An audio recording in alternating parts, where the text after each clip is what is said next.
স্বামী স্ত্রীকে তুই বলা যাবে কিনা, অথবা স্ত্রী স্বামীকে তুই বলতে পারবে কিনা, এ বিষয়ে কিছু বলেন। ভাই, স্বামী স্ত্রী একে অন্যকে সম্মানের সাথে ডাকবেন, কথা বলবেন। আল্লাহ কোরআনে কারিমে পুরুষদেরকে বলেছেন ওয়াশিরুহুন্না বিল মারুফ, তোমরা তোমাদের স্ত্রীদের সাথে দিনাতিপাত করো, সংসার করো সুন্দরভাবে, ভালোভাবে, সঠিকভাবে। তুই বলে যদি তাকে তোকারি যদি বলে, তুই তোকারি করলে এটা কি ভালোভাবে বসবাস করা হয়? না, এটা ভালোভাবে বসবাস করা, এটা ছোট লোকই। রাগের চোটে স্ত্রীকে তুই তোকারি করলে এটা জায়েজ নাই। একইভাবে কোন স্ত্রীও তার স্বামীকে তাচ্ছিল্য করে ছোট প্রকাশ হয় এরকম কোনো কথা বলা জায়েজ নাই, কারণ তিনি তার বড় হিসেবে তাকে সম্মান করতে হবে, অভিভাবক হিসেবে তাকে সম্মান করতে হবে, তার আনুগত্য করতে হবে।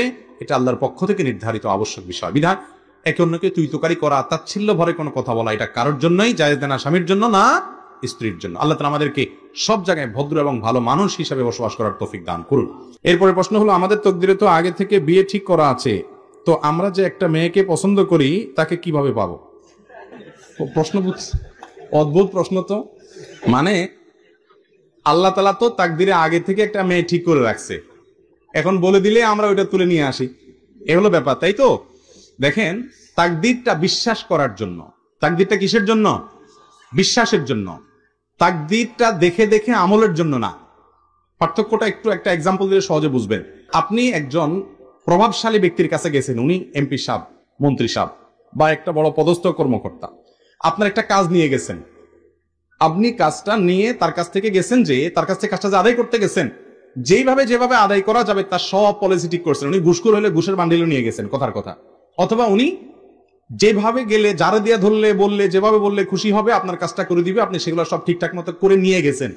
এরপরেও আপনি জানেন যে ওনার ইচ্ছার উপরে নির্ভরশীল, উনি দিলে হবে, না দিলে হবে না। এই যে আপনি জানেন একটা যে হবে সেটাই যেটা উনি করবেন, আমার চেষ্টা আমি করতেছি মাত্র, এই তকদির হলো ওই বিশ্বাসটা, আর কর্ম হলো ওই চেষ্টাটা। তকদিরটা বিশ্বাস করার জন্য। এখন আপনি যদি বলেন উনি যা বলবেন তাই তো হবে, উনি দিলে এটা হবে, আমার কাজটা না হলে হবে না, তাহলে চেষ্টা মেষ্টা বাদ দিয়ে যদি আপনি বলেন যে ওনার নিয়তে কি আছে আগে ওইটা দেখে আবিষ্কার করার চেষ্টা করি, তাহলে জীবনও আপনার কাজ আর হবে না। আপনি আপনার চেষ্টা করবেন, বিশ্বাস থাকবে হবে সেটাই যেটা উনি করবেন, সিদ্ধান্ত নিবেন। উনি দিলেন, ওনার মেজাজ মর্জি খারাপ হলে আমি চেষ্টা করার পরে হয়তো হবে না, সেটা মাথায় রেখে আপনাকে চেষ্টা চালাতে হবে। ঠিক একই ভাবে আল্লাহ তাআলা আপনার তাকদিরে কি লিখে রেখেছেন সেটা জেনে তারপর আপনি ওটা করে ফেলবেন, তাহলে তাকদির মানে কি? তাকদিরটা হলো আপনি আপনার চেষ্টা করবেন, আর বিশ্বাস থাকবে হবে সেটাই যেটা আল্লাহ তাআলা কি করছেন, ফয়সালা করে রেখেছেন। ঘুরে আপনি চেষ্টা করতে থাকবেন ভালো মেয়ে সন্ধান করার জন্য, করতে করতে করতে যেটা কপালে আসবে বুঝবেন ও তোমারে আল্লাহ তাআলা আমার নসিবে রাখছিল। কথা কি বুঝতে পারছি? এরপরে পাওয়ার পরে কদর করবেন খুব, যে সুবহানাল্লাহ, আল্লাহ তাকদিরে লিখে রাখছে এই জিনিস আমার জন্য, এই মানুষটা আমার জন্য। খুব ইজ্জত করবেন তখন, তাকদিরের লেখন আসছে আমার ঘরে, মাশাআল্লাহ। কথা কি বুঝতে পারছি?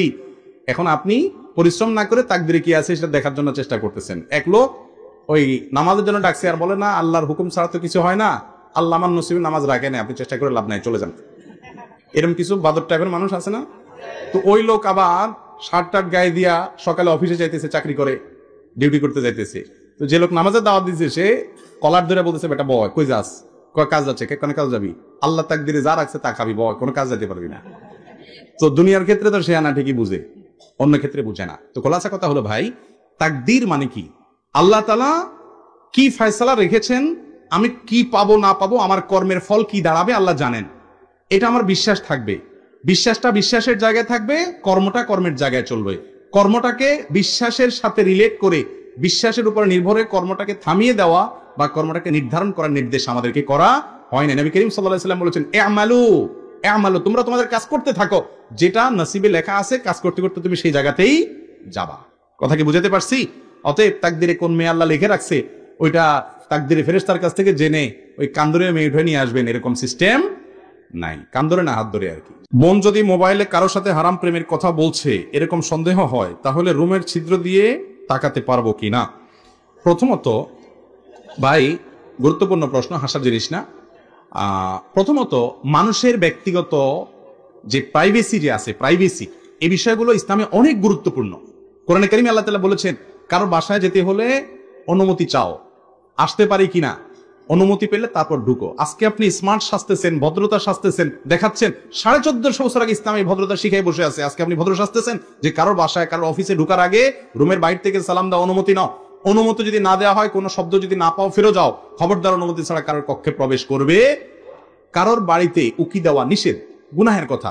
নবী করিম সাল্লাল্লাহু আলাইহি ওয়াসাল্লাম বলেছেন, কেউ যদি কারো বাড়িতে উকি মারে তাহলে সেই ক্ষেত্রে তার চোখ তুলে ফেলার মতো অপরাধ সে করলো। চোখ তুলে ফেলতে নবী সাল্লাল্লাহু আলাইহি ওয়াসাল্লাম বলেন নাই, মানে খুব জঘন্য অপরাধ করলো, এটা বুঝিয়েছেন তিনি।